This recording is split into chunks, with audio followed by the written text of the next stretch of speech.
నేను పాలుగా పని చేయను, పంతులు గారి దగ్గర చదువుకుంటా. మళ్ళీ ఆ మాట అన్నావు, ఈ 4 వాయిస్తాను రాయాదావా? ఏమిటి సీతాలు, చదువుకోను అంటే పిల్లల్ని కొట్టేవాళ్ళని చూశాను గానీ చదువుకుంటానంటే పిల్లల్ని కొట్టేవాళ్ళని నిన్నే చూస్తున్నా. గూడిపాళ్ళం మాకెందుకు బాబు చదువులు, అవన్నీ పెద్దోళ్ళకి గాని.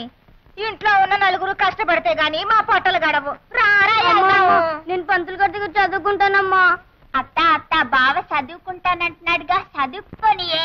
చూడు రాము, చదువుకోవాలనుకుంటే స్కూల్కే రానక్కర్లేదు. నీ పనులన్నీ అయిపోయిన తర్వాత నా దగ్గరికి వస్తే చదువు చెప్తా. అట్లాగే పంతులు గారు. అది తొందరగా ఊట్ చేసి ఉతకాల్సిన బట్టలు పట్టరాపో. అమ్మా నేలకెళ్ళొస్తానే. అట్లాగే తొందరగా రారా. అమ్మాయి గారు తప్పమ్మాయి గారు, సిఓటి క్యాట్ కాదు కాట్, సిఏటి క్యాట్. రాము నీకు ఇంగ్లీష్ వచ్చా? ఓ రోజు నీ పంతులు గారి దగ్గర చదువుకుంటున్నానుగా. నీ పేరు ఇంగ్లీష్ లో రాయ్. RAMU రాము.